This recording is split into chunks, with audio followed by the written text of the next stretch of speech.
Dan nampak Mami senyum, tapi saya takut juga. Nampak Mami senyum.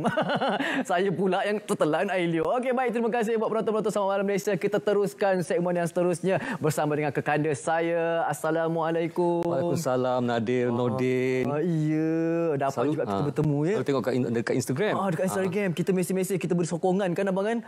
Sekarang ni alhamdulillah dapat pula rezekinya. Okey, baik. Untuk permulaan, untuk makluman penonton-penonton Selamat Malam Malaysia, Abang Selain Fazil atau nama sebenarnya Roslan ya.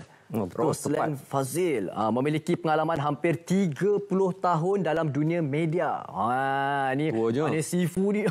Jangan gitu, maknanya sifu. Banyak ilmu yang boleh turunkan untuk Nadir ni. Dan juga pernah menjadi mantan editor hiburan di Harian Metro dan juga berita harian portal murai.com.my dan kini seorang penulis bebas, fasilitator media dan penulis skrip dan lirik. Hati-hati Surama, hati-hati. Hebat ni Abang Selain dah bekerjasama kan. Dan untuk topik kita pada hari ini Abang Selain, relevankah media arus perdana di zaman media sosial? Dan menurut kita ambil sedikit petikan fakta ni bang, sebelum kita mulakan. Menurut Dato' A. Kadir Jasin, mereka yang terbabit dalam industri media arus perdana adalah golongan profesional yang terlatih, diberi tauliah dan lesen, malah tertakluk pada undang-undang dan sentiasa mematuhi etika dalam mendapatkan sumber maklumat yang betul. Jadinya media arus perdana bukan saja terdiri daripada wartawan, tetapi ada pengarang, penyunting berita bagi memastikan ketepatan sumber maklumat yang disahkan benar dan tepat. Okey, jadi kita nak dengarlah apa kupasan daripada kekanda kita ni. Silakan. Okey, sebelum itu Nadia nak ucapkan terima kasihlah pada Selamat Malam Malaysia dan juga RTM kerana sudi menjemput saya pada kali ini. Apa yang dipetik daripada Datuk Kadir Jasin sangatlah tepat, sangatlah betul. Sebab itulah sebenarnya maksud media arus perdana, mainstream. Sebab berdasarkan pengalaman saya bekerja di sebuah organisasi NSTP ya. Jadi walaupun mana-mana organisasi lain pun, kita semuanya yang ditempatkan di situ adalah daripada kalangan wartawan, kan pemberita, daripada editor, even badan penyiaran macam RTM pun semuanya daripada college ataupun maybe daripada ITM ke ataupun daripada universiti yang dilatih. Dan kita diajar tentang etika dan menulis berita-berita yang sahih. Jadi maksudnya media arus perdana ni adalah orang kata macam gedung untuk menghasilkan berita-berita yang sahih. Sekarang ni kita ada media sosial. Media sosial ni dia banyak kejadian lebih mudah lah. Kadang-kadang dia cut and paste je. Dia cut, potong tampal. Semua sama satu acuan.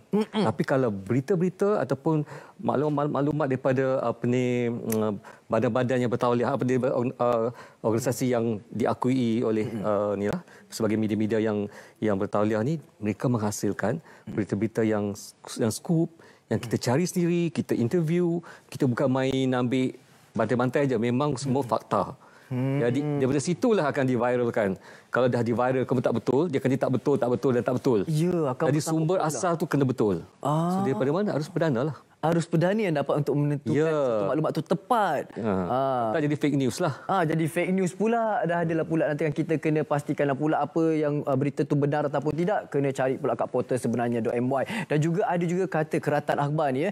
Ada kata-kata daripada inilah mungkin pandangan orang ramai di luar sana. Selebriti sudah tidak perlukan media arus perdana. Bagi pandangan Abang Selain sendiri, adakah ini benar? Selebriti mana yang cakap tu? Nak tahu? Wah, tak ada. Dia macam ni tahu.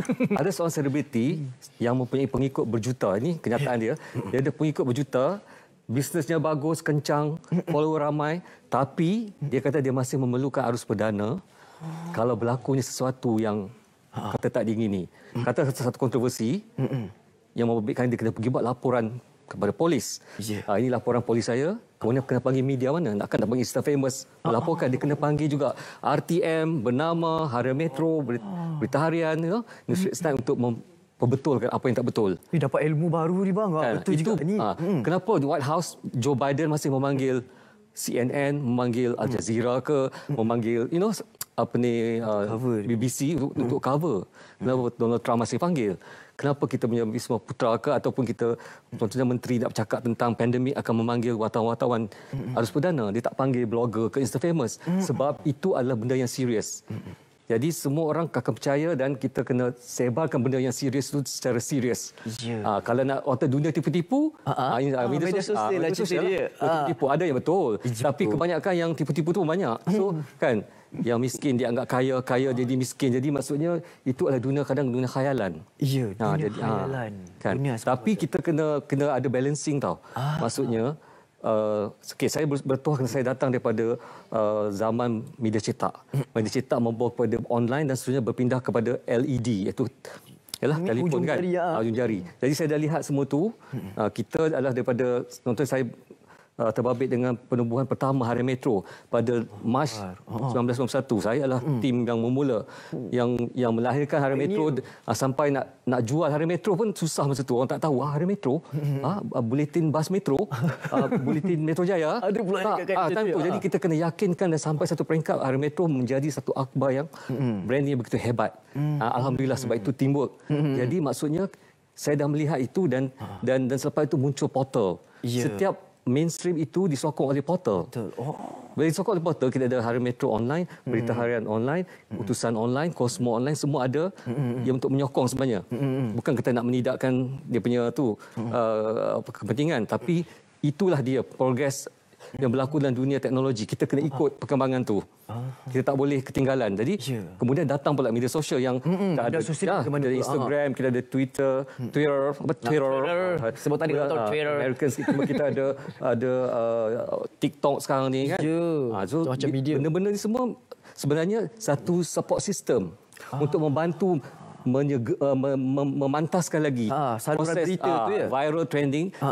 Even yang perdana ni yang harus perdana pun ada juga media sosialnya. Jadi maksudnya dia masih dibantu. Kita tak boleh menidakkan. So ada balance kat situ. Tapi kalau berlaku sistem failure dekat ni, 1 jam hari itu tak ada, 2 jam tak ada sistem down untuk kita punya WhatsApp, habis. Kecoh satu dunia. Tu nak balik tengok apa tu? Tengok TV lah. Radio lah. So itu backupnya.